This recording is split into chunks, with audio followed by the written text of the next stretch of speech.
Hi, everybody. This week, we've got a really interesting fellow named David Suich, who is a retired engineer, and he's been researching near-death experiences for the past 15 years. He claims to have interviewed over 1,200 people, and I have a bunch of questions for him about the similarities that people see regardless of their religion or their upbringing or their culture or any of that.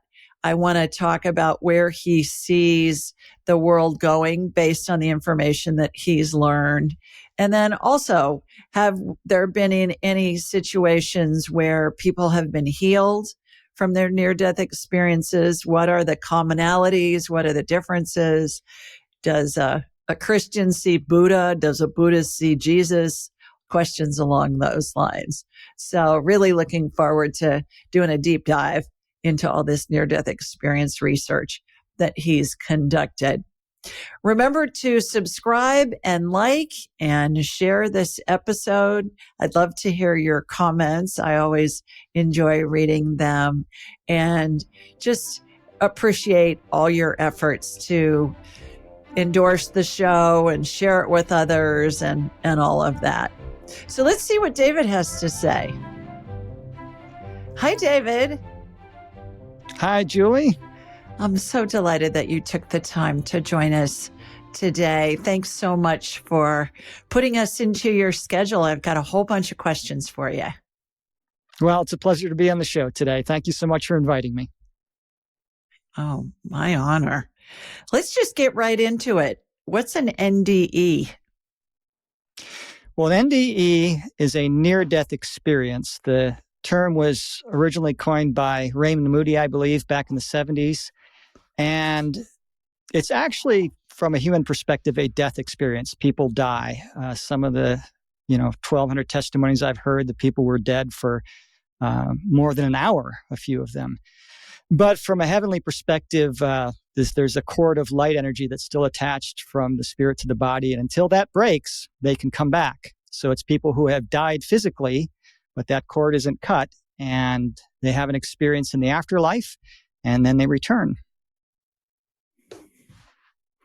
Do you find in your research that most people experience this phenomenon at some point in their lives, even if it's in a dream?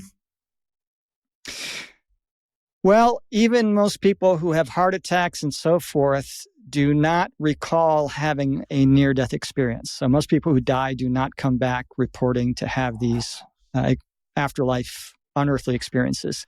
But quite a few do. I believe that happens because when you experience the pure bliss and joy and love of the afterlife, as they describe it, it's very difficult to come back to this earthly plane. But I think there's been at least 10,000 recorded incidents of near-death experiences. So it's a fairly common phenomenon, and we've known about it really for several thousand years. There's incidents of near-death experience testimonies going back to times of Plato. Interesting. Okay. So I guess back to that question is, do you think that people are having near-death experiences even if they aren't in a medical setting and somebody is really monitoring that they're not breathing for a period of time? Do you think that people experience this maybe in bed at home alone and they just don't even think anything of it because then they think it's a dream and then they come back? Or do you find that there's a big difference between a true NDE and somebody experiencing different realities in dreams or visions? Well, the near-death experience is extremely different from anything we experience here on Earth. So one of the common things people will ask these people is, were you like a ghost? And of course they say, no, I was the opposite of a ghost. You come out of your body, you feel more alive and more real than you've ever felt in your life. I mean, just filled up with life. It's the height of existence. When you're having a dream, you think it's real. And you don't know that your dream world is unreal until you wake up in this world and you say, oh, now I realize how unreal that dream world was. Well, it's the same for people who have near-death experiences. they wake up and it's a higher level of consciousness than this life. And of course, some people do have near-death experiences without dying. I think about 2 or 3 of the 1,200 testimonies were people who were just in a meditative state. Or one guy I recall got in a really bad argument with his wife and said, why is it like this? And his spirit left his body, and he had all the same experiences that those who die have had.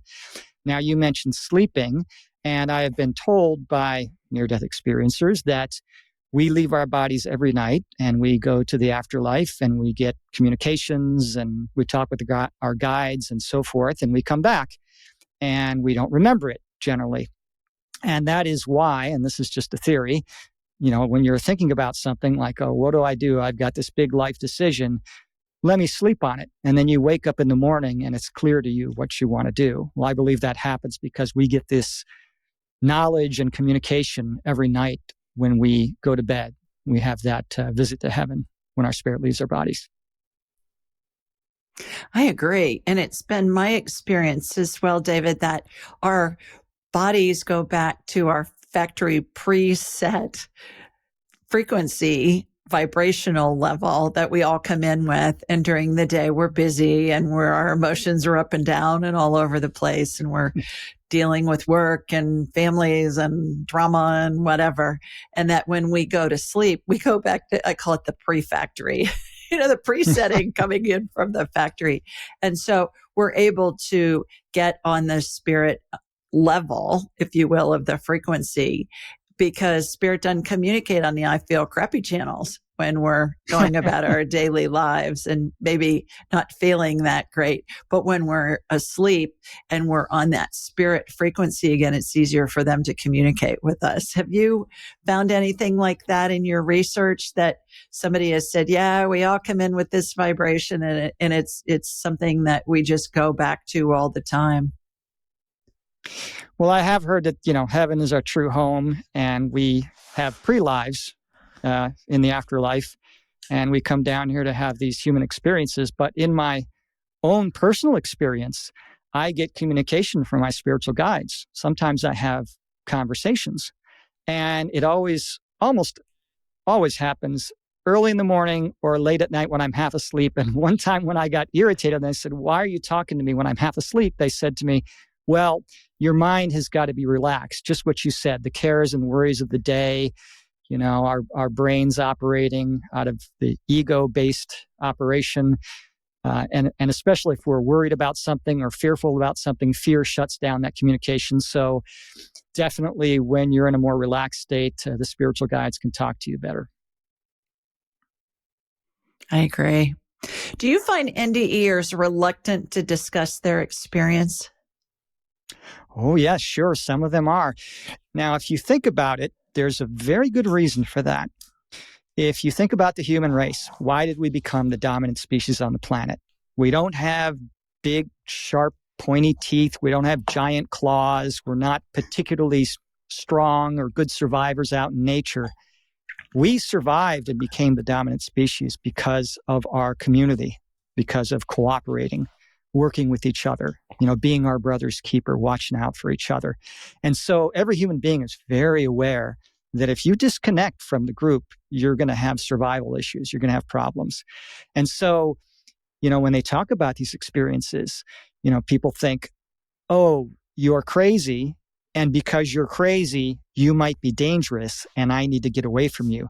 And of course, 100 years ago, if you talked about your near-death experience, chances are they'd put you in a mental institution. As a matter of fact, one testimony I heard recently, this woman had a near-death experience back in 1972 when she was giving birth in the hospital.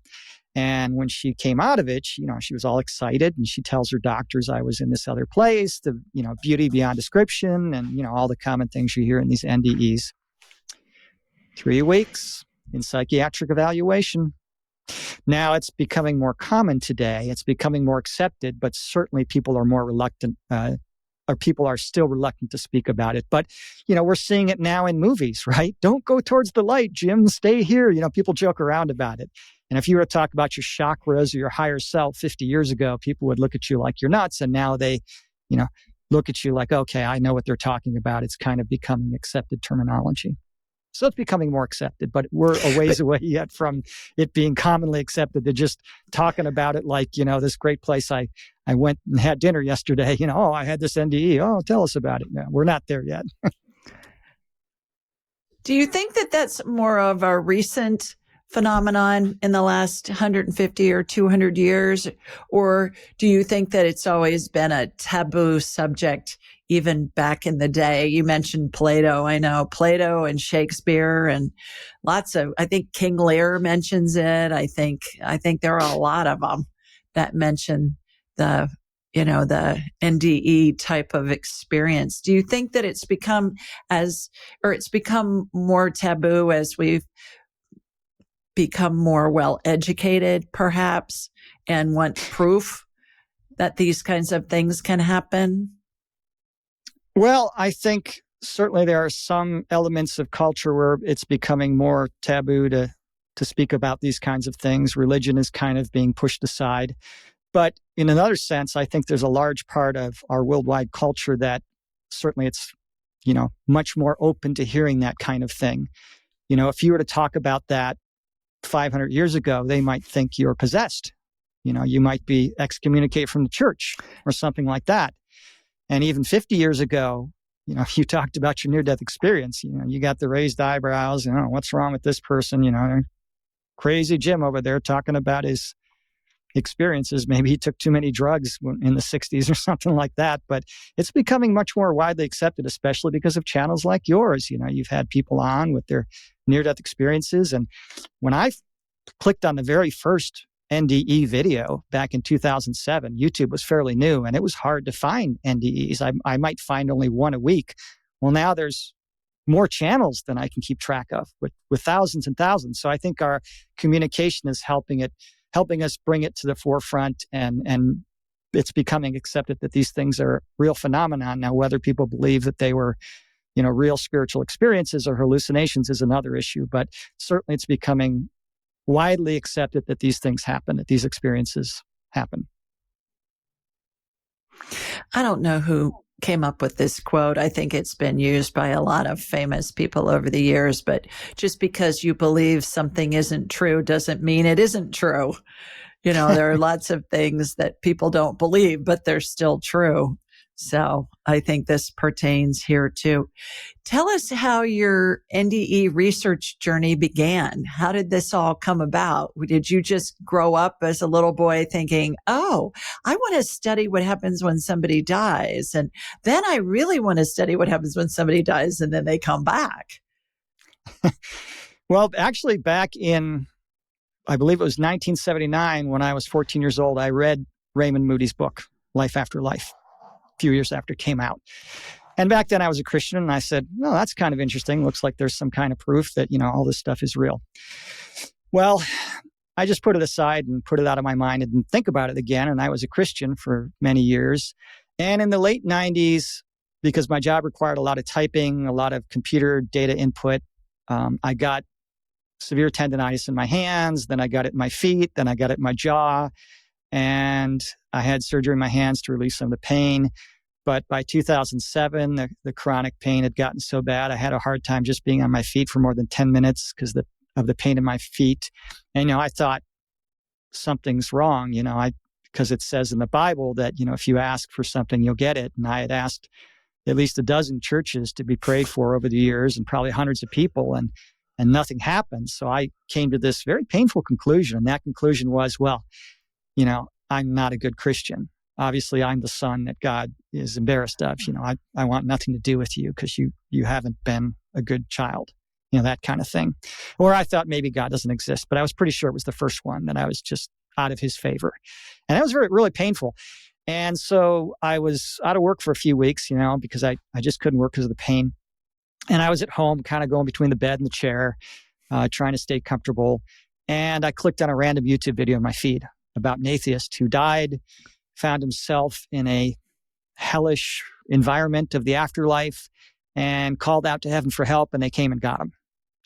And I had training for my job in sales. I was a sales engineer, how to spot a lie. And this guy didn't display any of the signs of lying. Matter of fact, it was the opposite. He was, from all the signs, he was being very genuine. And so I started looking into it, and it just kind of snowballed from there. And then when I started writing my book, then it really snowballed. A lot of these people, they want to talk about their experiences, and they want to talk to somebody that'll believe them. So even like when I was looking at cars, there was one salesman, he was missing an arm. And I didn't ask him what happened, but he said, oh, I had a water skiing accident. I fell, and the boat behind me came over and ran over me and severed my arm. And he says, I arrived DOA at the hospital. He says, well, did you go through a tunnel? Did you see this beautiful light? These feelings of love and blah, blah, blah. And he said, that happened to you too? So we stopped what we were doing, and he told me his experience. So I've gotten to listen to a lot of really good testimonies just because I got into that hobby, so to speak. And the hobby of asking.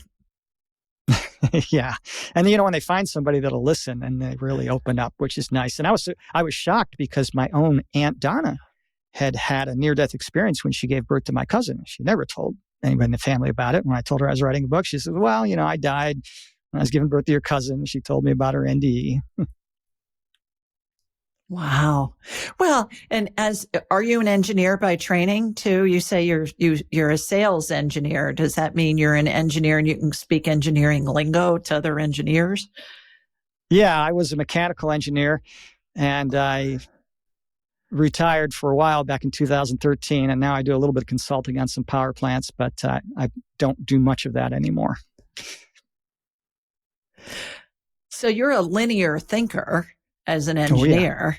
And you are exercising certainly a different part of your brain with all of this NDE stuff and spiritual stuff and woo-woo stuff. Woo-woo encompasses all of it. So you're really using all the hemispheres of your brain instead of just the linear part that let you do your engineering work, and sounds like continues to let you do it. Interesting. So, well, do you think that you went through that situation with all that pain because you were being led in this direction? Number one. And number two, do you still have the pain? I'm about 80% healed. And the healing was miraculous. It started about 4 years ago. And actually, one of my interviewees told me, your healing's coming. Of course, I didn't believe him.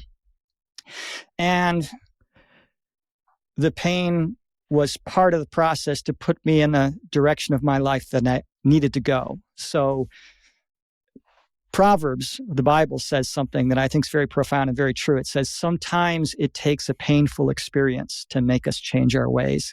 And there's a very good movie out based on a true story called Father Stu, S-T-U, about a boxer who, had some debilitating disease and became a priest, and it changed him for the better. So often traumatic experiences will change us and make us better people. And there's even this show called I Shouldn't Be Alive that's on YouTube. And it's very interesting to watch these testimonies because these people go through these horrible things that, it's a show about somebody getting lost in the woods for 5 days or in the mountains or something. And they're trying to survive.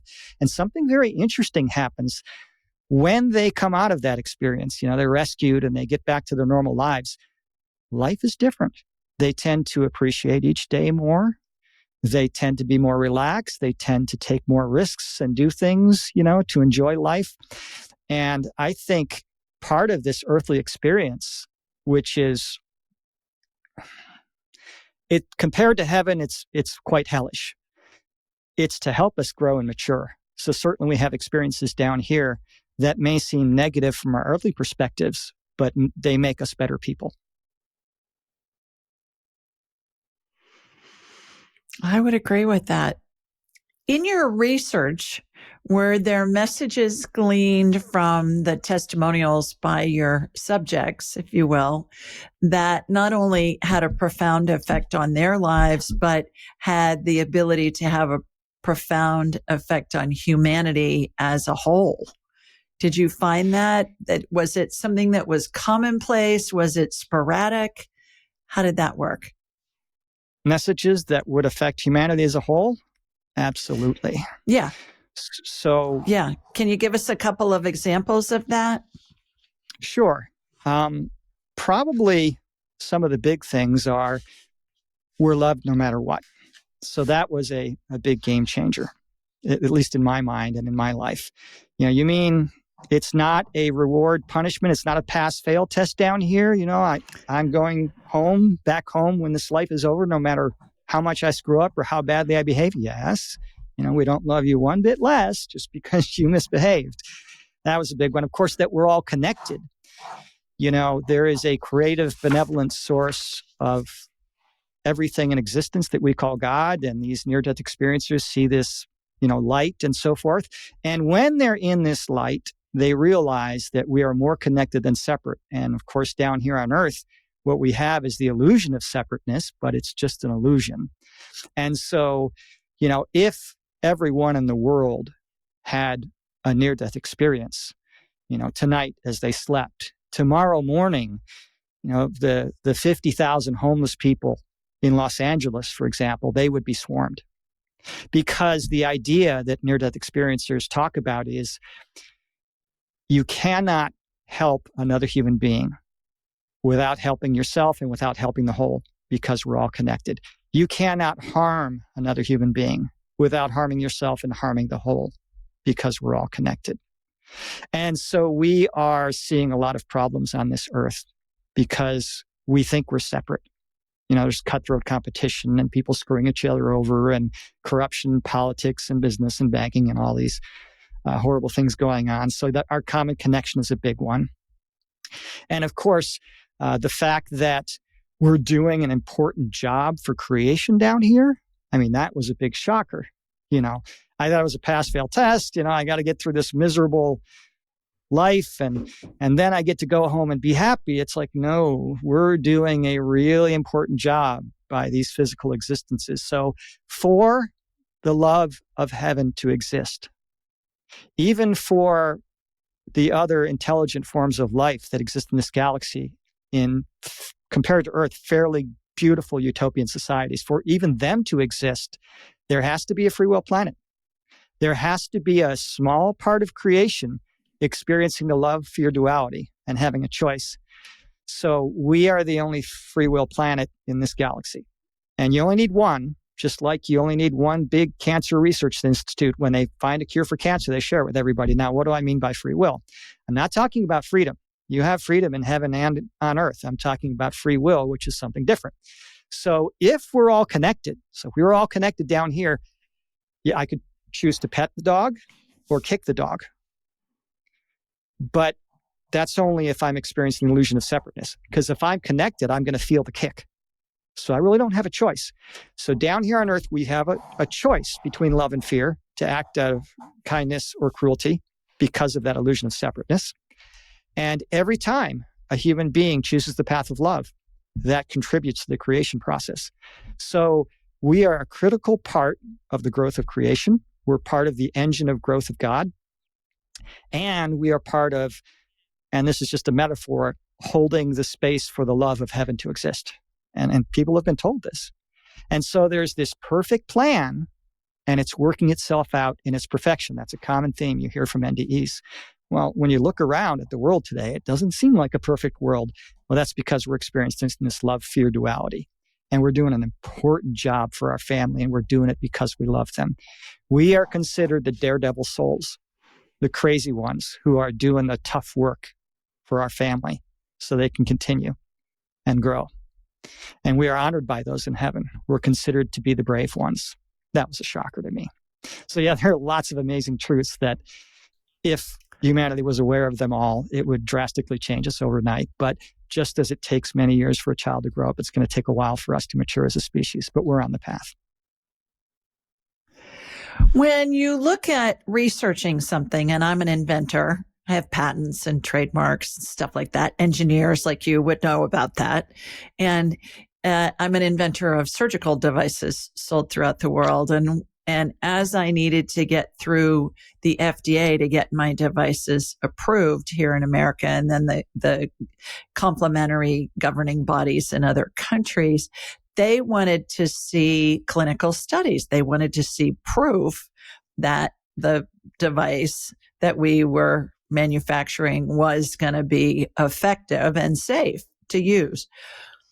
So I've done the university-based research thing on multiple occasions for that. Keeping along those lines, when you're doing this kind of research, do you have some kind of a parameter where you say, okay, in order for something to be legit, I need to hear it from X number of NDE experiencers? Did you have, when you were putting all this research together, did you have some kind of a measure or a formula that you plugged the different topics into? And if I heard, I'm making this up, if you heard 20 people say something along the lines of Earth exists, we're the daredevils of the universe, that kind of thing, in order for you to take it as being legit, how did you gauge that as a researcher? Well, these people, when they talk about their near-death experiences, there's some very common elements, and they're all unworldly. So they talk about no time being up there. Many talk about the colors of heaven. We have 3 primary colors: red, yellow, and blue, and a mixture of all those colors form all the colors of the rainbow that we see. And there are over 80 in heaven. They talk about this love that can't be described in human words. So when I hear those common elements, I tend to believe the story is legitimate. So to answer your question, I don't have a specific number. It sort of is a level of belief, if you can use that term. So when I hear something hundreds of times, like the importance of treating others with love and compassion, even when our ego tells us they don't deserve it, even if they've done something horrible to us, loving your enemies, that I have no doubt. When I hear things only 2 or 3 times, I tend to be a little apprehensive about believing it, but as I hear it from more people, I tend to accept it. And once I've heard something, a dozen times, I tend to take that on as a belief. And of course, it has to be aligned with the concept of unconditional love. So anything that I hear that's not in alignment with the unconditional love of creation, I will dismiss it. And I have heard at least one testimony where I believed it was a fake testimony, but it's not common. Most of them are very genuine. Interesting. I just talked to somebody recently as a client, and we were having a conversation with her deceased mom, David, in heaven, her spirit. And the daughter wanted to know about the mom's dying experience. And the mom said the most remarkable part of it, and it was really interesting and really fun, but she said the most remarkable part of it was how many colors there were in heaven. You just mentioned that. And she said it was this kaleidoscope of colors that she didn't even know existed. And she said she couldn't even describe them to us because we don't have a frame of reference for them. But it's interesting to me that you've just mentioned that, because I just heard that in the past few days about the different colors in heaven. And I was picturing one of those old-fashioned kaleidoscopes that you turn the edge. You turn the one end and it's like crystals that are different color that form different shapes and stuff. Did you ever use one of those as a kid? I don't even know if they still make them. Oh, yeah. But, we used to have those little cardboard kaleidoscopes, and you turn the end and you see the colors. Exactly, which were so fun. So that's so interesting about the colors in heaven. And I don't know that I'd heard about that before in such detail. And here I am hearing it again. So part of the work that I do too is I pay attention to how things feel. And I'm sure you do as well. And the fact that I just heard that and you're bringing it up to me 48 hours later tells me, all right, there's a connection here. There are no coincidences in life. There is something here that we're supposed to pay attention to along those lines. So it seems you mentioned in the world that we're living, it seems that in today's evolving zeitgeist, if you will, the concept of spirituality seems to be moving to a more inclusive, interconnected perspective. Can you say more about that? Obviously, you're swimming in that pond with NDEs, but do you find that societies as a whole, even with everything that's going on in the world, that we seem to be more open to discussing these different topics, and people's interest levels are taking them, it seems to me, away from organized religion and more into the spirituality space. You have any thoughts on that? Oh, certainly. We are moving into a new place in space right now where we're being exposed to different quantum-based energies, which affects our spirituality. The spirituality of the planet is raising. And so, just as children grow up, we're growing up as a species. And part of that is becoming more aware of our spiritual nature. We have always existed. We always will. And just as a human being enjoys watching a good movie or reading a good book to experience a different reality, souls leave the comfort of heaven to come down to earth and have a human experience for the purposes of learning and growing and supporting our heavenly family and supporting that bubble of love.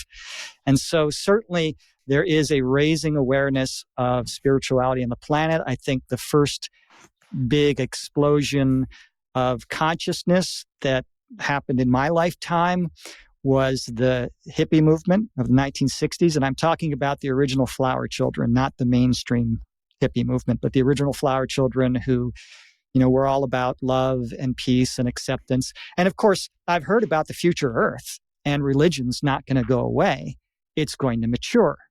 Some people think that when we become an ascended species and we're this different planet 150 years from now, we're all going to be holding hands singing Kumbaya. And that's just not the case. We're still going to have different beliefs, and there's still going to be religion, but they're going to mature. And they're going to recognize that religion is a tool. And if someone wants to use a different tool, that's okay. So there is an awareness, I think, that's creeping into the consciousness of humanity, which really comes from source. And I think that awareness is the recognition of who God is. It's not an old man in a chair in the sky pointing his finger saying, you'd better obey or I'm going to burn you in hell forever. The mind of God is not the mind of a human being. It does not have anger or judgment or even expectation. It only loves. And this pure, unconditional love, regardless of the exterior of the human being behaving badly in these temporary lives, this pure love is at the core of every human being. And it's at the core of the space between atoms. It's everywhere. It's everything. So this measurable quantum energy is everywhere, and we're becoming more aware of it. And we're becoming more aware of our common connection. You said earlier, there's no coincidences. That's one thing NDEs say over and over again, and people are starting to see it. And part of that is the amazing communication we have these days, right? I mean, any person with a phone can talk to anybody else in the world. And so now we're learning things from each other, and we're starting to find out that we're not alone, in our beliefs. And even though we'll have our differences in the future, it'll be like a family that gets along, a very healthy family. So they might have disagreements. They might get mad at each other and not talk to each other, but they're not going to pick up guns and knives and start fighting each other. So war is going to go away, and peace on earth will be the first step. So yeah, there's a big consciousness raising of humanity, and that's going to continue, and it's accelerating right now, actually.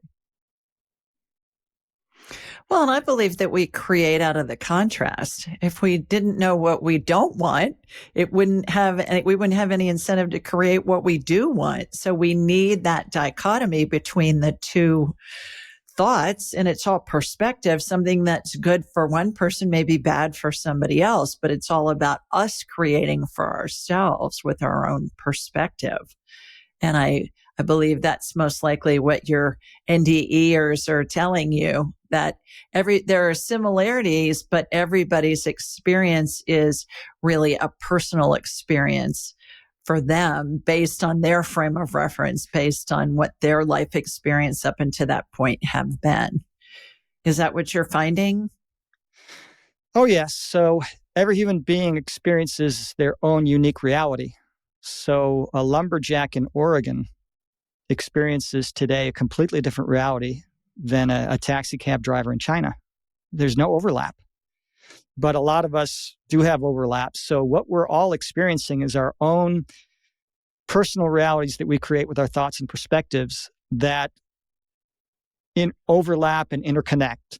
And a good analogy is when you look at these modern video games, you'll get 10, 15 kids from around, teenagers from around the world, and they'll get online in this interactive video game. Well, they're all seeing something different, and each person goes through a different experience. And, and just like, they don't want to die, we don't want to die. And when we do, we wake up in the real world and realize, oh, it was just a game. But yeah, we're definitely in this interactive reality where we create our own reality just by our perspectives. And, a good analogy is two friends, two little girls walking down the street, and one is from this wealthy neighborhood where the dogs are well-trained and nice. And so all she's known about dogs is that they're a friend, they're friendly. And so she gets excited when she sees a dog. And there's another girl from a poor neighborhood where they have pit bulls and so forth to protect the property. And she knows when she sees a dog, danger, it's going to try and bite me. Well, if the two of them are walking down the street and they see a dog, they're both going to have completely different reactions from their experiences. And that's kind of what happens to us as humans. We can be in the same circumstance as another human, in the same place, and our reaction is completely different because of our experiences. And I like what you said about contrast. That is one of the major things, when people say, well, why do we come down here to suffer? It's to experience contrast, to experience what we don't want. And when you experience what you don't want, what you do want becomes even greater. How do you have a really good meal? Go without eating 2 days. It doesn't matter how bland the meal is. That's going to be a great meal when you haven't eaten for 2 days. So we're down here to experience contrast, to strengthen what we do want. Interesting. You alluded to that Earth in our galaxy is the one with all the daredevils. Have you heard about other galaxies and other dimensions from your subjects? All right, let's talk about that for a minute. So one of the common questions people ask when they're up there, now there's no time in heaven, so you can be dead, 10 seconds, and your experience could last what would take years to happen down here on Earth. So one of the common questions is, are we alone in the universe? And the answer is always the same. No, the universe is full of life, and there are countless other dimensions that are also full of life. Now, I haven't heard much about other galaxies, only this galaxy. Earth is the hardest planet to incarnate into in this galaxy, and there are only 3 planets in the entire universe that are as difficult as Earth. So, if you're down here on Earth having a physical life, you're watching this show right now, pat yourself on the back. You have taken on the granddaddy of physical incarnations. You're like it's like the Mount Everest of physical incarnations. You've got to be an expert soul to come to Earth. And it's full of life, and most of the life in this galaxy is humanoid. And a lot of them went through what we went through already. They go through their violent stage. And every planet in the galaxy will take one of 2 paths. They will either destroy themselves from stagnation or a combination of war and environmental disaster, or they will learn to live with each other and the environment in peace and harmony. So for many years, Earth was on a self-destruction path. Nostradamus, Mother Shipton, Revelation, those were all accurate predictions based on the potentials of what was happening, where it looked like we were going. But thanks to a lot of help from above, I'm not talking just about spiritual help from heaven. I'm also talking about some of the more benevolent extraterrestrials who are kind of watching over us and helping us out. We avoided that disaster, and we're going to become an ascended species. So it won't be too long, probably less than 150 years, when we're going to start communicating with the rest of the galaxy, become an active member, and that's when things will really change. But we're too primitive right now. We're considered too barbaric and too violent. Interesting. I've seen lives on other planets in working with clients and doing past life scans. And it was funny, David, because the first time I saw that, I thought, well, this is a future life. It looked like a Star Wars set. I'm like, okay, this is interesting. And and you'll appreciate this, somebody called into my show. This guy called into my show. It was pretty early on. I think it was episode 31, and we're in the 400s now. And he said, was I an engineer in a past life? And so I did my scan on him and I saw flying vehicles, kind of like Star Wars type, what Star Wars said, what it reminded me of. And I said, yeah, you were. And you were in charge of the whole, for lack of a better analogy, the whole electric grid that powered the city where you were and powered the cars and powered, all the energy and stuff. You were capturing the equivalent of the sun's energy and you were in charge of that whole electrical grid. And I said to him, what kind of an engineer are you? And he said, guess. I'm an electrical engineer and I build big jet engines for GE. And I thought, well, duh, there you go. And what I find is that we'll have a semblance of a similar script that will repeat through multiple lifetimes. And obviously this guy's still exploring being an electrical engineer. Again, no coincidences in life, but it was fascinating. The other big revelation that I got out of that when I thought about it after the fact was I thought George Lucas was channeling all that stuff. I mean, I saw it in this past life for this client. And I remember thinking, well, duh, everybody channels everything. Every writer, every composer, every whatever, inventor, or whatever, teacher, we're all channeling all day long. We're just not aware of it. But that was the first time that I had seen a past life on another planet. And I originally thought it was a future life just because we think that we're going to be more advanced when we have cars like the Jetsons. Well, we have most of what the Jetsons have. We have automatic vacuum cleaners and we have phones that have a picture in it and we have lots of other things that they talk about. But this past life had happened in our equivalent of 1931 on this other planet. So it was fascinating. Have you heard anything like that from any of your interviews? Oh, yeah. Yeah. You hear all the time about our multidimensional selves. So when a human being, I should say, when what's the soul... What's a multidimensional self? I'll explain. So when a soul grows and matures to the point where they can handle an earthly existence, our energy is so big that you can't take your entire soul and put it into a human body. It would burn to a crisp. So we do what God does, sort of with us as part of creation. We separate a piece of our energy and then it goes down to earth and has a human experience. So most of us still on the other side. Now, from our earthly perspectives, we have past lives, we have the life we're living now, and then we have future lives, which we have not yet lived. But there is no time in the afterlife. And so essentially, every life on every planet is happening simultaneously. And so when somebody has a like or a dislike or a certain talent, that often comes from our multidimensional selves. So Cryon, channeled by Lee Carroll, talks about this. Cryon says that, my host, Lee Carroll, who channels him, he hates the cold. And the reason he hates the cold is because he had a lifetime where he was a courier in this cold mountainous region. And so he was always outside his whole lifetime. He was cold his whole life. So he doesn't like doing that. Peggy Fleming, when she was a 10 or 11-year-old child, she was a famous Olympic ice skater.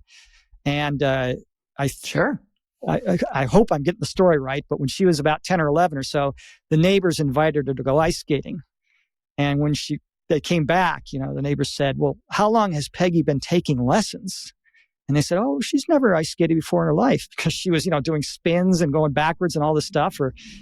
She had experience in other lifetimes. When a child gets taught the piano and a month later they're playing beautiful music, well, that's because they have access on a subconscious level to this multidimensional self.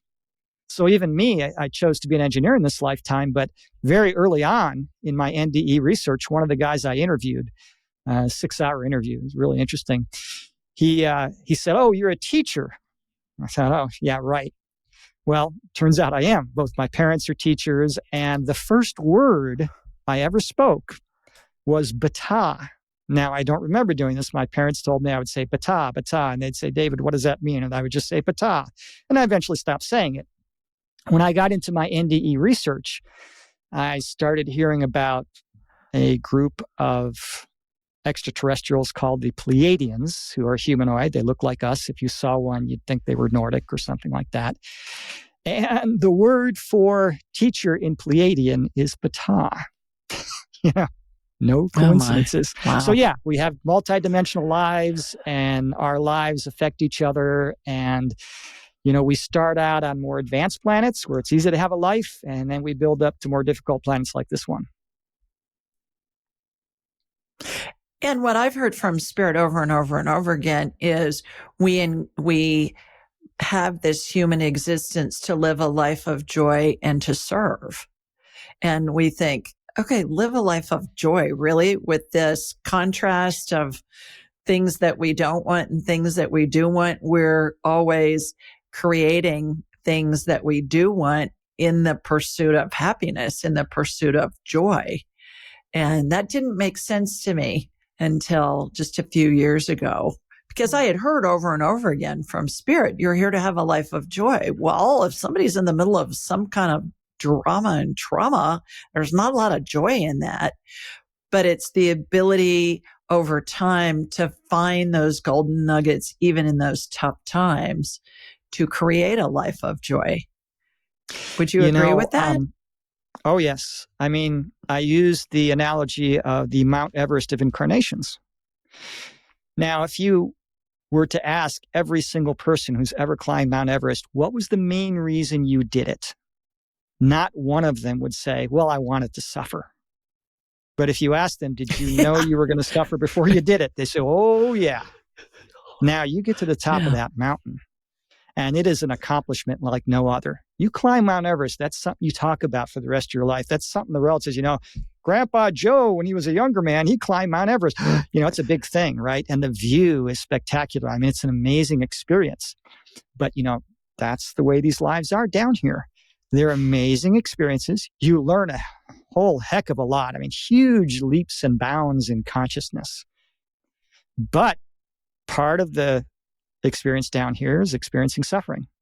We don't come down here to suffer. We're supposed to try and find joy in all circumstances. As a matter of fact, the way we're supposed to deal with pain and suffering, which I didn't do a very good job at the first time I went through my chronic pain issues. When I backslid for a while, I did a much better job. But when we have suffering in life or challenges or going through a rough time, the way we're supposed to handle it in an ideal world is we're supposed to have a humble dignity and to try and find joy and even laughter if that's possible. And so, the way we react to things is so important. I one time was leaving my friend's house and I had a bunch of stuff in my hands and it started to rain. And so I threw some of it in my trunk and I had put the laptop under the wheel well of my car, sitting on the back tire of my SUV. And my friend came out and talked to me for 45 minutes and I forgot about the laptop and I ran over it. Now, I could have gotten all upset with myself. How can you be so stupid? And I ran over it and I'm like, well, I don't really have the money for a new laptop right now, but I guess I'm getting a new one. I have an excuse to buy one now. So it's the way you choose to react to things that really changes circumstances. I agree. It's all perspective. Let's change directions for a minute. Do you think a person's culture, religion, that kind of thing can have an effect or does have an effect on what they experience during their NDE, especially in the heaven and hell space? Have you talked to anybody who believes in heaven and hell and that affected what they experienced? Well, sort of yes and no. I believe it was Eckhart Tolle who said, life will give you whatever experience is necessary for the advancement of consciousness. And it's the same when you have a near-death experience. Heaven gives you an experience that you need. So there are some who are big fans of nature. And so they are brought into one of heaven's beautiful parks or gardens where there are flowers that glow with their own light and sing and things like that. And some who are particularly religious, if you're a Buddhist, Buddha's going to come and greet you. If you're a Christian, Jesus will probably come and greet you, When you fly into town, who's going to pick you up from the airport? in an ideal world, the person you like the best, right? But then there are other cases, like the very first one I heard, Howard Storm. He was an atheist. He didn't believe in the afterlife. And here he finds himself out of his body, feeling more real and more alive than he's ever felt in his life. And he's sort of shocked by the whole thing. And one guy, he was a big fan of the Apostle Peter.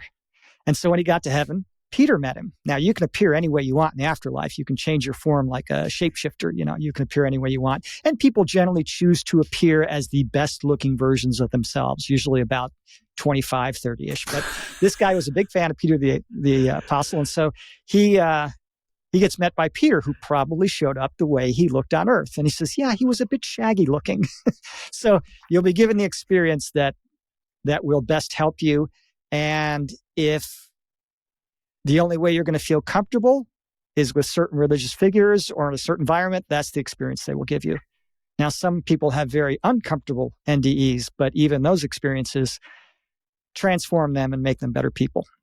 So we get the experience that we need during these NDEs. And some of the NDEs are planned in the pre-life planning. Some are not, but a lot of them are planned in the pre-life planning. And it's a gutsy move from the soul to experience that because it's a big change in your life.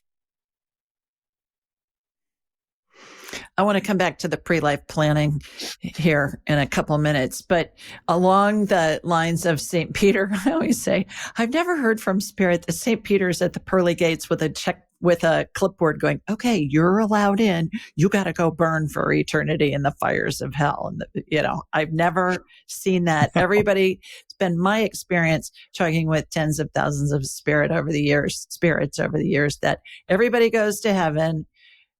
Hell doesn't exist. Hell was created by people in power to try and control the masses. And it's a concept that does not exist. Have you talked to your subjects about that? And what's the universal response, or what's the most common response along those lines?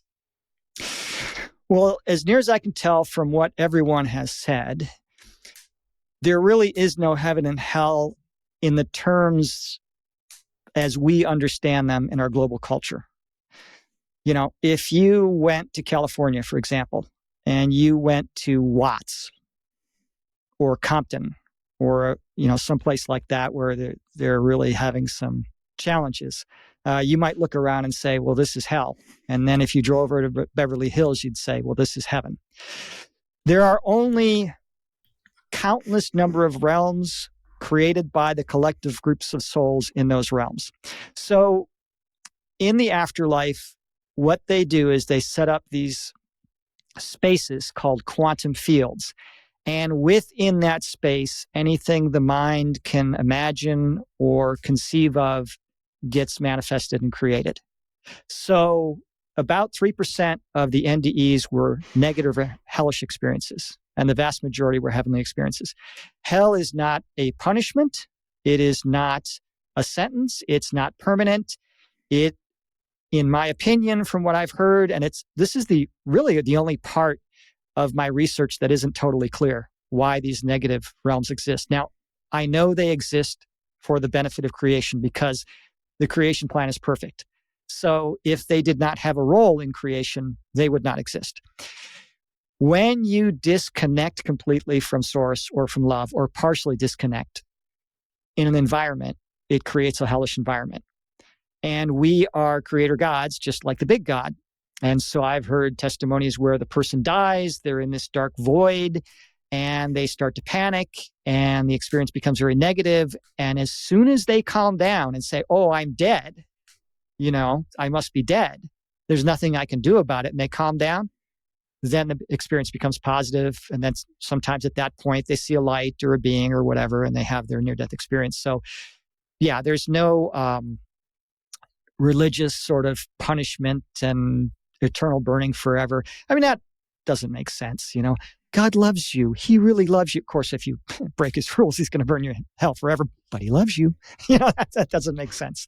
So yeah, I don't believe in those concepts the way humanity does, but certainly there are countless number of realms. Some of them are lower vibration or high density, and they have their purpose, and souls will participate in these realms for the purposes of learning and growth. It's interesting that you brought up Watts and Beverly Hills in your example early on, because early in my career, I was selling hospital supplies in Los Angeles County. Mm-hmm. I had 255 hospitals in LA County. This was in the early 80s. And I used to go to Martin Luther King Jr. Hospital in the middle of Watts, but I was told to go at 7 a.m. And when I drove down the street, a single young woman, and I was told, you drive down the middle of the street and you have your purse under the car seat, because somebody can break your windshield and come in and steal your purse or come after you, whatever. And it was really scary for me in my early 20s to go do that when I'd call on that hospital. Once I was inside the hospital, I was okay. But the thing that really used to make the biggest impression on me when I was in those county hospitals with all those indigent patients was, whatever I'm worried about is nothing compared to what these people are going through. Mm. They're sick. They don't have any money. Some of them maybe are homeless. They don't have any way to support themselves. And Ryan, get a grip. Whatever it is that's bothering you is really nothing. So to your point, even when we're in a circumstance that's less than optimal, it could be scary, it could be whatever, there are always nuggets of positive things that come out of it. And that sticks with me 40 years later of those experiences in those county hospitals in LA. And they're still there. That's where the people go that don't have insurance and can't afford to pay for a doctor. And God bless them, they need to be cared for. But boy, that struck me every time I went in there. And I think that goes along in line with what you were talking about with people that have the near-death experiences and maybe less than optimal. And once they relax and they get out of the fear, which is a low vibration, then they can really see clearly that it's all about the love. Yeah. Sounds like a song, doesn't it? It's all about the love. I'm sure there are lots of songs like that. How do Jesus, Buddha, St. Peter, the Virgin Mary, and other religious figures appear to so many people at the same time? And are they the same energy just showing up in a different suit, if you will, a different costume? You alluded to that earlier, so that the person feels comfortable based on what their experiences are. I guess the big question is, are they the same energy, just taking a different form, a different image? Difficult for us as human beings to understand the soup of creation, separate yet connected. They are all expressions of the one creative, benevolent source that expresses itself in all that exists. But from our earthly perspectives, yes, we do see them as individuals. Yes, they can be in two places at once. Imagine if you had an incredible mind.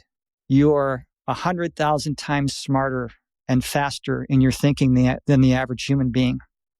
You would be really bored having a conversation with one person. You'd need to have 1,000 conversations at once to not go crazy. And so, of course, these masters or advanced spirits, they can be doing a lot of things at once. It's not at all chaotic for them.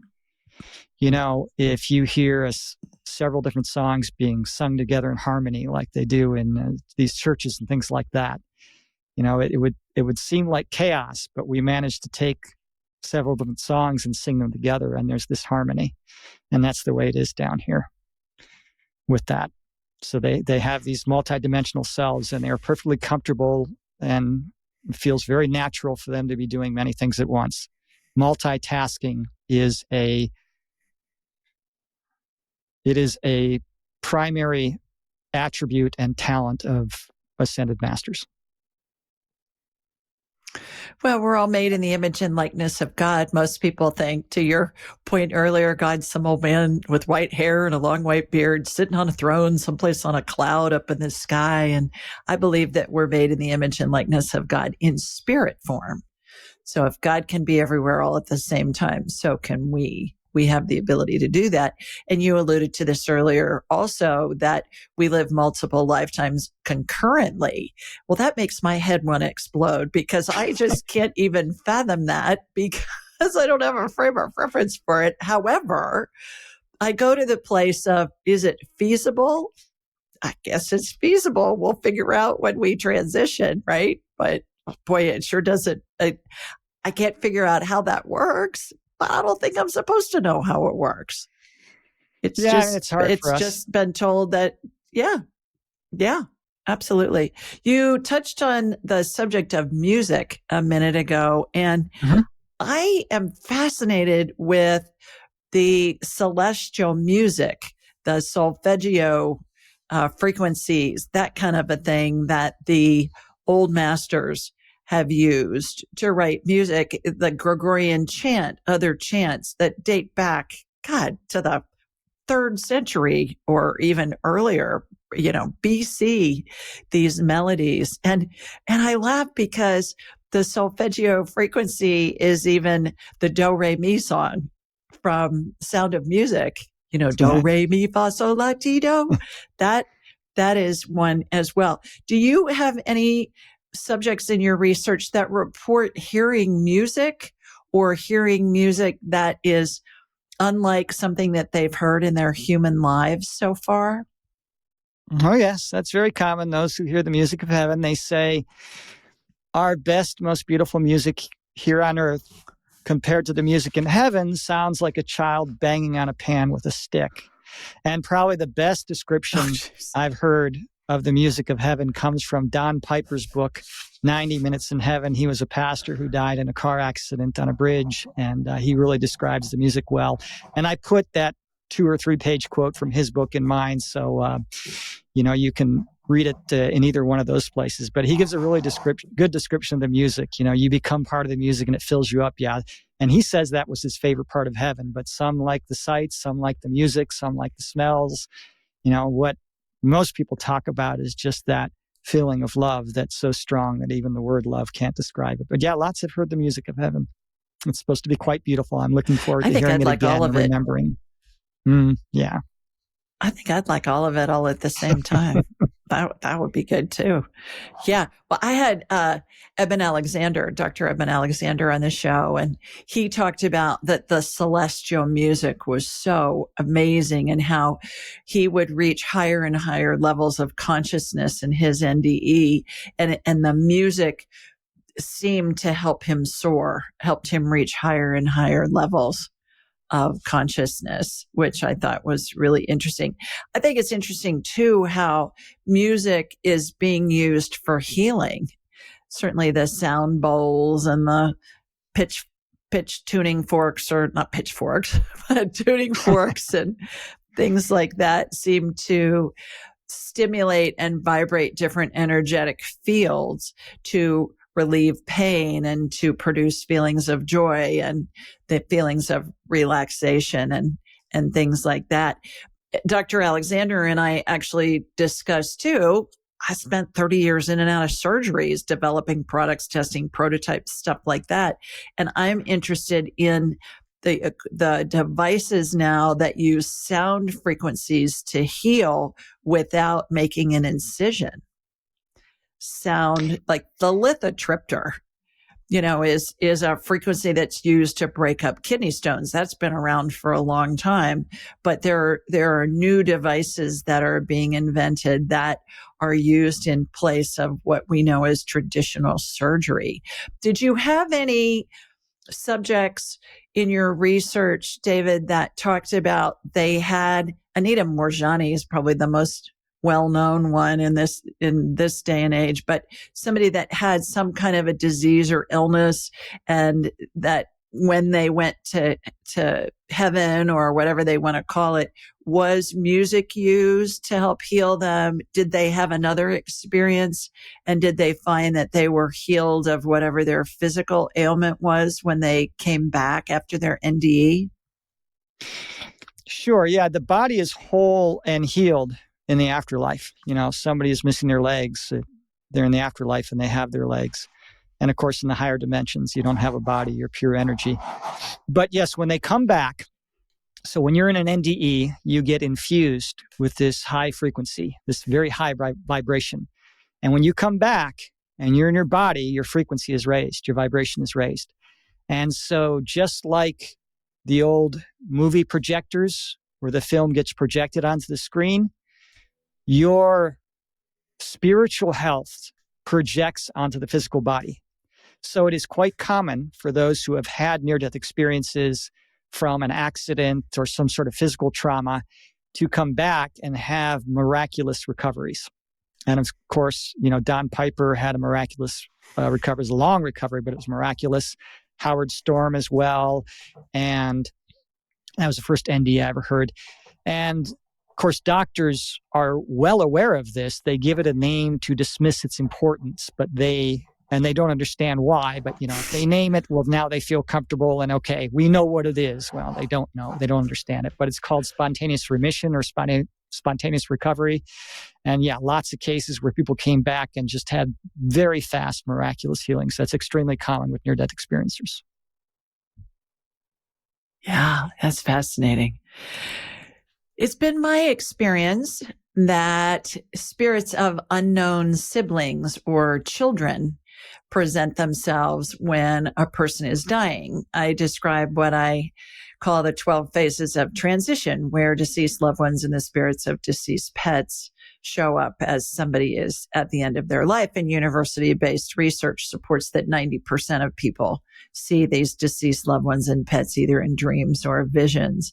So have you had any of your subjects talk about seeing like a baby that they didn't know that they had? In most instances, what I find is that it's a baby maybe that was miscarried and the mother didn't know about it, or it was a sibling that somebody had that they didn't know about until some research was done after the fact, and genealogical research or talking with Aunt Wilma, who knew the family history, said, oh yeah, your mom had a baby that died at 3 months old, but then they just never talked about it. Have you found that to be the case with some of these interviewers? Yeah, that's real common. Or interviewees, I should say. Yeah, that's super common. I've lost count of how many times people met their former pets in heaven and they could communicate with them and have a conversation, so you'll see your pet again. And of course, lots of people meet, great grandparents that they never met down here on earth that died long before they were born. And it's pretty common for women to meet a child in heaven. They appear as a child, because it's kind of a visual thing for the human being to make sense of it. Mm-hmm. But they meet a child that was either miscarried or aborted. I remember one woman, she gets to heaven and the little 10-year-old girl comes up and says, hi, mommy. And she says, oh, sweetie, I'm sorry, you're mistaken. I don't have any children. And she says, yes, you do. I'm the child you aborted. And of course, she starts to cry because she had an abortion when she was a teenager and, had felt horrible about the whole thing. And here her daughter was in heaven alive and well. And the daughter says, mommy, don't cry. It's okay. I forgave you. And besides, I really like it up here, So yeah, it's quite common for them to meet. I heard about one where a guy came back and he said to his parents, I met my brother in heaven. And he never asked the brother, wait a minute, I don't have a brother. How are you, my brother? He just kind of accepted it. He says, I met my brother, my older brother. And the parents, their eyes get big. Oh yeah, you had a brother that died at birth, but we never talked about it, that kind of thing. Yeah. Yeah. I had that happen when my own mother was dying because my Mima, her mother, my paternal grandmother, was holding an infant spirit in the room. And I asked my dad, I said, Mima's holding that baby's spirit. Did you guys lose a baby or have a miscarriage or something that I didn't know about or that we didn't know about? And he said, yeah, before your older brother was born, your mom miscarried and she was pretty far along. So there was that baby. And it's fascinating when we can do that. How has this research affected your belief, or has it affected your belief in God? Oh, it's a huge change. So I used to see God as what religion portrayed, the loving but very strict disciplinarian. And you better walk the line or it's eternal fire and damnation. And now I'm much more relaxed, very early on in my research, especially even the first testimony. The guy's being brought towards heaven. He calls out to heaven for help, and Howard Storm's being brought towards heaven, and he sees this amazing place of love and beauty and pureness and goodness. And he thinks, I'm garbage, scum, filth. They've made a mistake. I don't belong there. And they stopped, and he was with Jesus, and he turned to him and he said, we don't make mistakes. You belong here in heaven with us. So just to know that I'm loved no matter what I do, I have the freedom to do whatever I want is huge. That I'm not judged, that's huge. That I'm never in any danger. It's just like waking up from a dream when you leave this life. You have a nightmare, and it's just this horrible thing, and you wake up and your heart's pounding and you're sweating, and then you go, oh, I was never in any danger. I was safe the whole time. Well, that's how it is. No matter what happens to us down here, these lives are going to end someday. We're supposed to extend them and stay here as long as we can and do the work. But yeah, it's affected just the way I view God. I used to view him like the angry dad, that was going to come home and you better watch it. And now he's just the gentle, loving father. And a great sense of humor. Mm-hmm. God's got an amazing sense of humor. And if you're really communicating with God, he's going to make you laugh. He's going to give you words of wisdom to help you and move you along. He's going to, especially Jesus. Jesus has a wonderful sense of humor. And that's something you wouldn't think of, but people who have met those in heaven, God, Jesus, other religious figures and people, they say, oh yeah, they got a great sense of humor up there. Why wouldn't they? Of course they're going to have humor in heaven. If it's a perfect place, there's going to be great humor. Well, I find that too in the medical, intuitive, and energy healing work that I do, David, because God has such a great sense of humor. I say it's spirit working through me and with me. And these analogies that I get to describe the healings that I'm watching in my mind's eye. And yeah, here, somebody's elbow looks like whipped cream or something that's just so out of the blue, just hilarious. And it's because we're supposed to live a life of joy. And when we're communicating with spirit, when we're in the frequency, the vibration of spirit, it's love and joy. We're supposed to have fun with this. I always think of the line, lighten up, Francis. It's so scary when we have some medical thing going on. And yet these energy healings that I get to watch all day, every day as I'm working are just so much fun. And they're so energizing and they're so uplifting and all of that, even if we're dealing with something that's a very serious illness that could be life-threatening. It's still, there'll be some crazy analogies come in that are just, you can't help but laugh. It's really quite a joy to be able to do this kind of stuff. In your book, God Took My Clothes, what a great topic. Boy, if that doesn't make you want to read this book, you guys, I don't know what will. God Took My Clothes. You talk about the future of humanity. And I think that's such an appropriate question right now with a new war beginning to just happen here. The Israeli-Hamas conflict is very much in the news, and we've got the Ukraine thing, and we got the Taiwan-China thing, and all of this. And boy, you listen to the news, and you're thinking, "Holy mackerel, the world is just going to hell in a handbasket." What is the message that you hear over and over again about the future of humanity? The future is bright. Now, we talked about that perfect plan working itself out in its perfection. Well, when you survey the world today, it sure doesn't seem like that. It seems like what you just said. It's all going to hell in a handbasket. We're going to destroy ourselves. Well, that's not going to happen. We don't see what's coming, and that's the problem.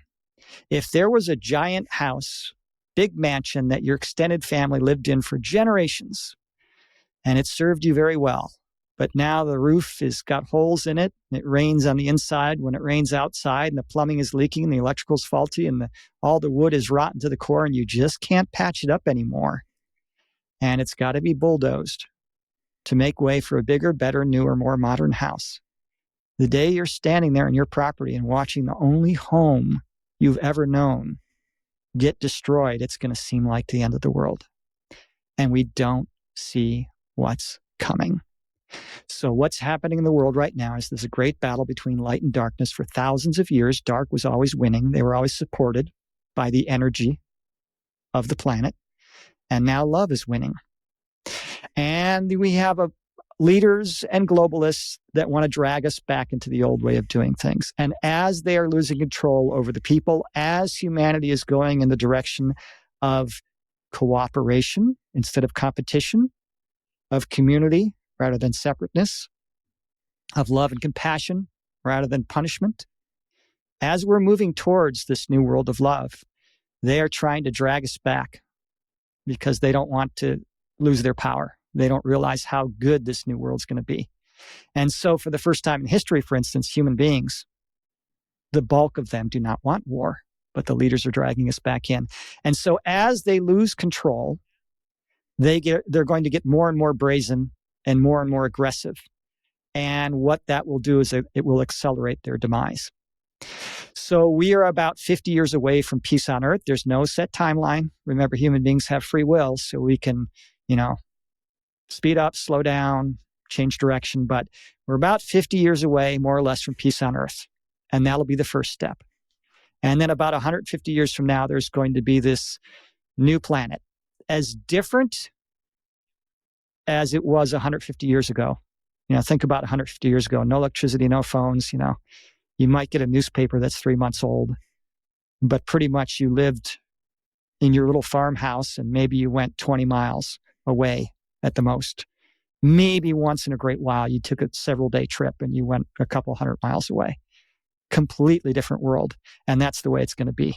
It's going to be so different that, if an alien showed up and looked at the planet today, he'd say, oh, you guys are going to destroy yourselves. You're trashing the environment. You're fighting each other. You have way too much manufacturing and trash and pollution. You're not going to make it. And if that same alien came back 150 years from now, his jaw would drop. What did these guys do? They really made this place into a garden paradise. How did they clean up their act so fast? And so what's happening is there is a new paradigm.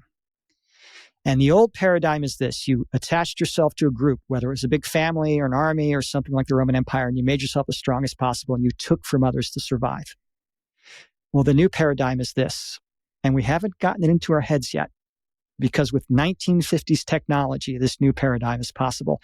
And this new paradigm is with our amazing ability to communicate, what we're doing right now, with our mass manufacturing, with our technology and all our advancements, there is enough for everyone. We don't have to fight each other to survive. The old system of cutthroat competition is going to be replaced by cooperation. And when we get peace on Earth and we really start cooperating, it's really going to move fast. Things are really going to happen.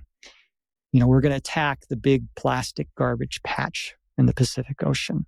We're going to clean up our air and soil and water. We're going to have clean energy with new technologies like low temperature geothermal and 0-point energy. We're going to have psychic abilities and have friendships with beings on other planets and with people across the globe. I mean, imagine a world where you said, well, let's invite Martha and Jim over for dinner. Oh yeah, they said they can make it. No cell phone needed. And that's the world where we're going to. We're going to be able to communicate with plants and animals and tell the plants where to grow. We're going to create these beautiful gardens, not by digging and planting seeds, by just talking with the plants. You plants do this, you trees grow over there, that kind of thing. So it's going to be a different world. And as we see the chaos of change, because 150 years is a long time for a human being, but from a celestial time, that's very, very short. It's a blink of an eye. So when changes are happening that fast, it's chaotic. There's two ways to do things: slow over a long time or quick, but that comes with pain and suffering. So we're going to have a lot of chaos and drama. And what I tell people is turn the news off. The news is a well-crafted fear report. The human consciousness was not meant to take on the chaos, drama, suffering of an entire planet. And that's exactly what the news media brings into our living rooms. It's usually negative, and then it's usually spun with a certain amount of misinformation. So what I try and do is I try and pay attention to the world around me, the people I come in contact with every day, and do my best to be kind and loving, compassionate. I fail a lot, but I'm doing my best and I'm trying. And when you start paying attention only to your own world and the people around you, it's a lot better world. Because in my world, there's no war. I mean, I hear about it secondhand. It was 2 months into the war between Russia and Ukraine before I heard about it. And my world's really peaceful. I've never seen a stabbing or a shooting. I mean, I hear about them occasionally, but I've never seen one. My world's beautiful. The world the news brings to my living room is horrific. And the fact is, there's a lot more good happening in the world than evil. And we get more of what we focus on. So, what you focus on determines your level of happiness. Happy people don't have a perfect set of circumstances. They're good at focusing on the right thing. So I tell people, just pay attention to your own world. And as it gets crazy, be the light, be the one person who's smiling and keeping their calm through it all and saying, I know where this is going. This is the 2-year-old throwing a temper tantrum because it's part of growing up, and he'll get there. Yeah. So I tell people, and I have to tell myself this, to just relax. The new world of love is coming. Wow. I feel like we should have the end credits in some big John Williams, song that he's composed for that. That was remarkable. Wow. A lot there to unpack. I'm going to have you back, and we'll do that sometime. How can people learn more about you and your work? Well, they can contact me through my email, which is at my website, godtookmyclothes.com. There's a link to my spiritual counseling. And there's also a download of the first couple chapters of my book. In case you're interested in it, you can read a few chapters and decide if it's the kind of thing you want to spend money on. And then, of course, if you speak Spanish, because I guess Spanish is considered a different book, so the publisher doesn't have the rights to that, I'm allowed to give that away for free. You can download the entire book in Spanish. All right. Well, everybody, thank you for joining us. David, thank you for being game to answer this far-ranging group of questions that I threw at you. I think your answers certainly were thought-provoking and enlightening, and require much more thought processes on my part.